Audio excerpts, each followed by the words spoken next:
Capítulo 1. A chegada da maçonaria ao Brasil.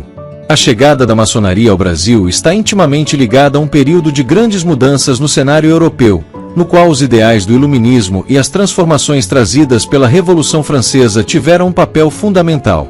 O iluminismo, com sua ênfase no uso da razão e na busca por liberdade e igualdade, floresceu na Europa, desafiando as estruturas de poder tradicionais e colocando em questão a autoridade absoluta da monarquia e da Igreja.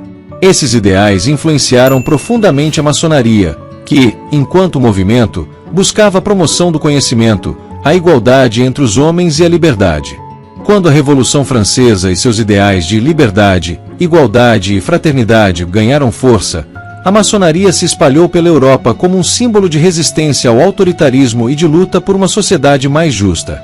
No Brasil colonial, a presença da maçonaria começa a ser notada ainda no século XVIII, embora de maneira discreta e sigilosa.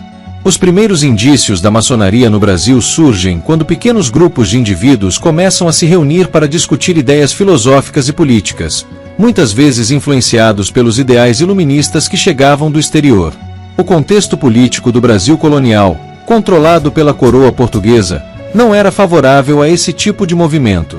A censura imposta pela Igreja e pelo governo português fazia com que qualquer grupo ou pensamento contrário ao status quo fosse visto com desconfiança e, em alguns casos, até considerado subversivo. No entanto, essas ideias iluministas encontraram um terreno fértil entre a elite colonial, composta por pessoas que já começavam a questionar o domínio português e a desejar mais liberdade e autonomia para o Brasil. A maçonaria se expandiu principalmente através de maçons europeus que vinham ao Brasil no período colonial. Muitos desses maçons eram intelectuais, comerciantes, militares e profissionais que estavam imersos nas mudanças políticas e sociais que estavam ocorrendo na Europa. Ao chegarem ao Brasil, esses europeus começaram a influenciar as elites locais, principalmente nas grandes cidades como Rio de Janeiro e Salvador, introduzindo os princípios maçônicos e criando uma rede secreta de maçons, que buscavam, assim como em suas terras natais, discutir ideias sobre liberdade, direitos humanos e justiça. Esses maçons, ao interagir com os brasileiros, acabaram por formar círculos secretos e sociedades maçônicas que, embora clandestinas, estavam profundamente conectadas aos ideais de transformação política. A relação entre a maçonaria e os movimentos de independência na América Latina é um aspecto crucial para entender o papel da maçonaria no Brasil. No contexto latino-americano, o movimento maçônico não foi apenas uma influência de ideias filosóficas, mas também um importante motor de mudanças políticas. A maçonaria foi um ponto de convergência para muitos líderes das colônias que desejavam se libertar do domínio europeu. No Brasil, muitos dos maçons estavam diretamente envolvidos nos movimentos de independência, especialmente durante o final do século XVIII e início do século XIX. A maçonaria se tornou um símbolo de resistência ao colonialismo português, com muitos de seus membros buscando a independência do Brasil, que viria a se concretizar em 1822. Entre os maçons que participaram ativamente dos primeiros movimentos de resistência ao domínio português, destaca-se o nome de Joaquim José da Silva Xavier, mais conhecido como Tiradentes. Tiradentes foi um dos principais líderes da Inconfidência Mineira, um movimento de revolta contra a coroa portuguesa que ocorreu em 1789. Os círculos maçônicos desempenharam um papel importante nesse movimento, já que muitos dos seus membros estavam envolvidos na organização da conspiração. As ideias maçônicas de liberdade, igualdade e fraternidade serviram como base ideológica para os conspiradores que desejavam a independência do Brasil. Mesmo sendo descoberto e executado por sua participação, Tiradentes se tornou um mártir da luta pela liberdade e um símbolo da resistência ao poder colonial. Porém, a maçonaria no Brasil colonial não poderia atuar de forma aberta. A repressão da coroa portuguesa e da Igreja Católica fazia com que qualquer movimento que questionasse a autoridade estabelecida fosse severamente punido. Por isso, a maçonaria no Brasil funcionava como um movimento secreto. Suas reuniões eram realizadas em locais escondidos, muitas vezes em casas particulares ou em pequenos quartos afastados da vista pública. Os maçons usavam símbolos, gestos e palavras de ordem para se identificar entre si e proteger seus ideais de vigilância do governo português. Embora clandestina, a maçonaria desempenhava um papel fundamental ao fornecer um espaço para troca de ideias, estratégias e ao criar um movimento que unia aqueles que sonhavam com um Brasil mais livre e mais justo. Portanto, a maçonaria no Brasil teve um papel decisivo na formação das ideias que levariam à independência do país. Ela foi um movimento que, apesar da repressão e da clandestinidade, conseguiu criar uma rede de pessoas influentes que lutavam por um Brasil livre do domínio colonial. E, por meio dessas ideias e das ações de seus membros, a maçonaria ajudou a moldar o futuro do país, contribuindo para os eventos que culminariam na independência do Brasil em 1822.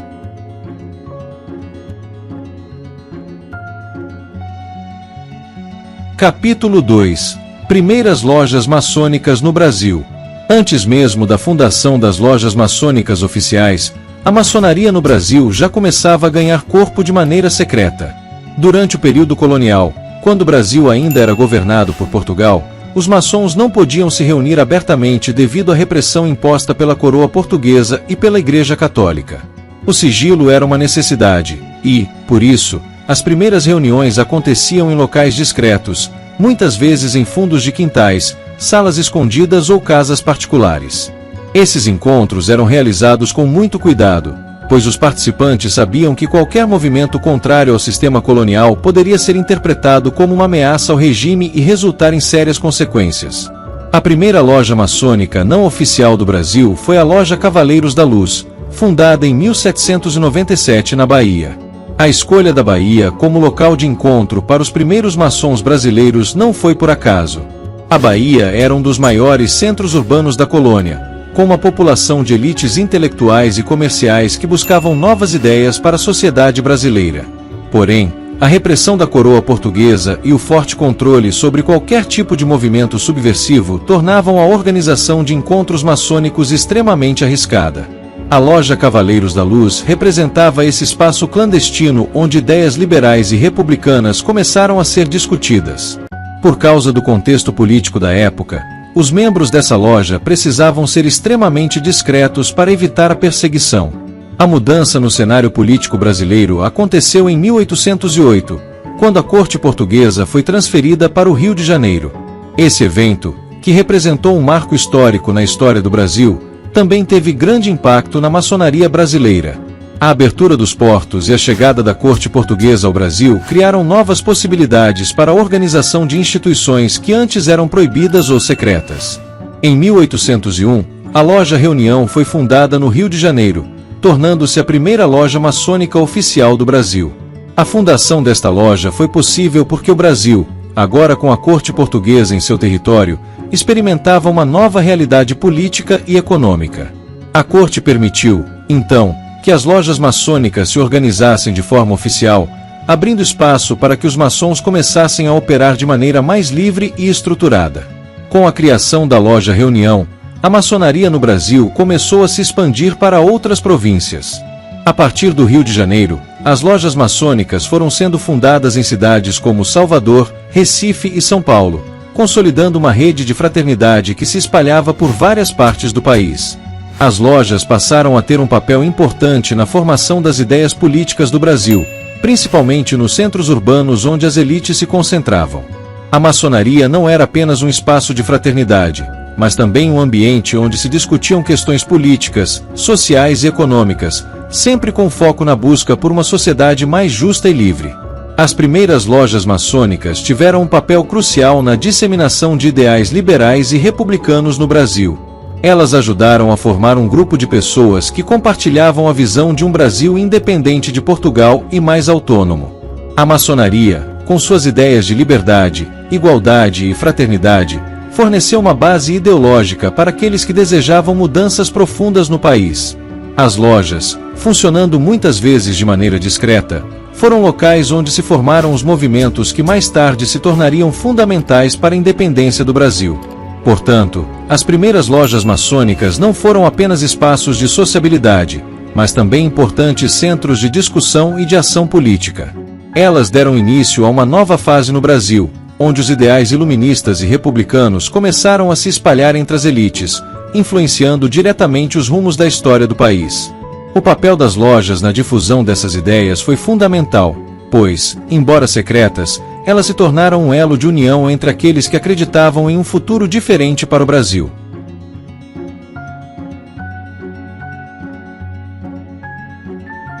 Capítulo 3. Funcionamento da maçonaria antes da fundação das lojas. Nos primeiros tempos da maçonaria no Brasil, as reuniões não aconteciam em grandes edifícios ou templos, como podemos imaginar hoje. Ao contrário, os maçons se encontravam em locais discretos e muitas vezes improvisados, como casas particulares e tavernas. Esses encontros eram realizados em segredo, longe dos olhos da igreja e da coroa portuguesa, que viam com desconfiança qualquer movimento que questionasse a ordem estabelecida. O caráter clandestino dessas reuniões era uma necessidade, pois qualquer manifestação de ideias consideradas subversivas poderia ser severamente punida. O Brasil, no final do século XVIII e início do XIX, ainda estava sob um regime colonial rigoroso, onde liberdade de expressão e a livre organização eram restritas. Por conta dessa necessidade de sigilo, as reuniões maçônicas nesse período eram bem diferentes das que conhecemos hoje. Sem templos específicos ou estrutura formal, os encontros se limitavam a grupos pequenos, muitas vezes compostos por pessoas que se conheciam de outras esferas sociais e que compartilhavam dos mesmos ideais de liberdade e fraternidade. As reuniões também eram simples e improvisadas, com uma ritualística mais enxuta, adaptada à informalidade dos encontros. O foco não estava em grandes cerimônias, mas sim em discutir e passar adiante as ideias liberais e republicanas que, mais tarde, se tornariam fundamentais para o movimento de independência do Brasil. Essa simplicidade ritualística não impedia, no entanto, que a maçonaria usasse códigos e símbolos específicos para proteger seus membros e suas ideias. Os maçons, sabendo que o governo português e a Igreja Católica estavam sempre atentos às suas ações, adotaram um sistema de sinais e gestos secretos para se reconhecerem entre si. Esses códigos foram fundamentais para que as reuniões continuassem a ocorrer sem o risco de serem descobertas. Além disso, a maçonaria se utilizava de grêmios culturais e sociedades literárias como uma espécie de fachada para esconder suas verdadeiras intenções. Esses grêmios muitas vezes funcionavam como espaços onde os maçons podiam se reunir, sem despertar suspeitas, para debater ideias políticas sob a aparência de encontros culturais e acadêmicos. A oralidade foi outro aspecto essencial na maçonaria nesse período. Como as reuniões aconteciam de maneira informal e clandestina, não havia registros escritos ou documentos oficiais. A tradição maçônica era transmitida de boca a boca, por meio de histórias, ensinamentos e rituais passados de um maçom para outro. Essa forma de transmissão era essencial para a preservação dos ensinamentos e para o fortalecimento do movimento maçônico, já que, sem registros escritos, o segredo e a continuidade dependiam da confiança e do compromisso dos membros com a causa. Os maçons estrangeiros tiveram um papel fundamental nesse período, pois eram muitos os que vinham de outras partes do mundo para o Brasil e que já estavam familiarizados com a maçonaria. Eles, em sua maioria, assumiram papéis de liderança nos primeiros círculos maçônicos clandestinos. Esses maçons, provenientes da Europa, traziam consigo o conhecimento das tradições maçônicas e as técnicas para realizar as reuniões de forma segura e eficaz. Como líderes, eles ajudaram a estabelecer os alicerces da maçonaria no Brasil e foram peça-chave na organização do movimento, ainda que de maneira discreta e muitas vezes isolada. Portanto, o funcionamento da maçonaria antes da fundação das lojas formais no Brasil era marcado por encontros clandestinos, símbolos secretos e uma forte tradição oral. Esses primeiros maçons, guiados pelos princípios do iluminismo e pela necessidade de lutar contra a repressão do sistema colonial, formaram uma rede secreta que mais tarde daria origem às primeiras lojas maçônicas oficiais. Mesmo sem a estrutura que hoje associamos às lojas maçônicas, esse período foi essencial para a construção dos alicerces do movimento maçônico no Brasil e para a propagação dos ideais que, eventualmente, levariam à independência do país.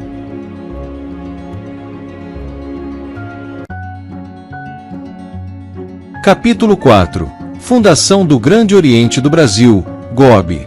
A história da maçonaria no Brasil dá um grande salto com a fundação do Grande Oriente do Brasil, o GOB. Esse momento marcou o início da maçonaria organizada, estruturada e oficialmente reconhecida no país. Mas, para entender como isso aconteceu, precisamos voltar ao contexto histórico do início do século XIX, uma época de muitas mudanças e grandes transformações políticas. Em 1822, o Brasil vivia um momento decisivo. A relação com Portugal estava cada vez mais tensa, e a ideia de independência começava a se espalhar por todo o território. Muitos dos homens que participavam das discussões sobre o futuro do Brasil eram maçons. Eles enxergavam a maçonaria como um espaço seguro, onde podiam compartilhar suas ideias de liberdade e debater formas de romper com o domínio português. Foi nesse cenário que surgiu o primeiro Grande Oriente, conhecido como Grande Oriente Brasílico, fundado em 1822, poucos meses antes da proclamação da independência. Essa organização ainda era embrionária, mas já demonstrava a força que a maçonaria poderia ter no processo de construção de um Brasil independente. Logo após a independência, a maçonaria ganhou ainda mais importância. Em 1823, sob liderança de José Bonifácio de Andrada e Silva, um dos principais articuladores políticos da época e grande defensor dos ideais maçônicos, foi fundado oficialmente o Grande Oriente do Brasil.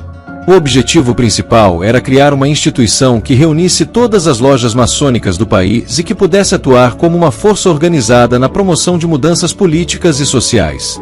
O GOB não era apenas uma entidade maçônica, era também um centro de debates que influenciava diretamente as decisões políticas do recém-criado Império do Brasil.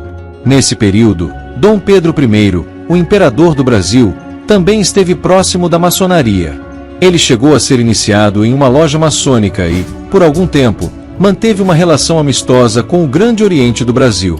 No entanto, essa aliança não duraria muito. Com o passar do tempo, surgiram divergências entre o imperador e a maçonaria.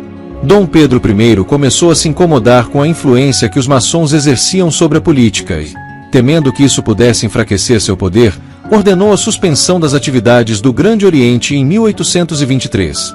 Esse foi um golpe duro para a maçonaria brasileira, mas não significou o fim do movimento. Apesar dessa tentativa de dissolução, as lojas maçônicas continuaram a funcionar de forma discreta, e o ideal maçônico permaneceu vivo.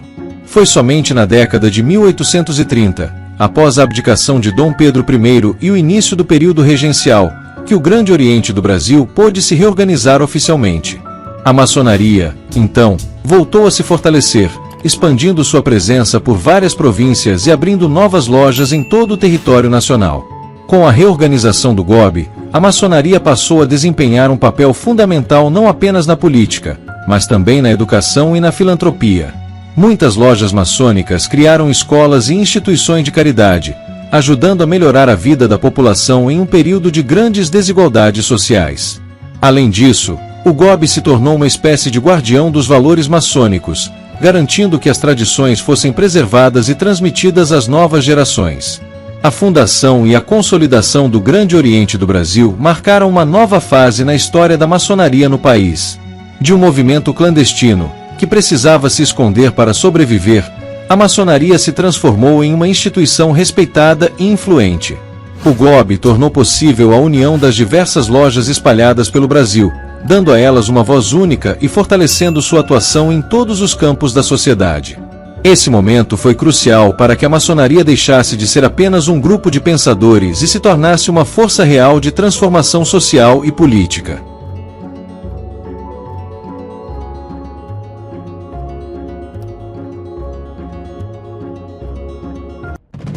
Se você aprecia os mistérios e segredos revelados aqui em Os Filhos da Viúva, torne-se membro e ganhe acesso exclusivo a conteúdos profundos e restritos.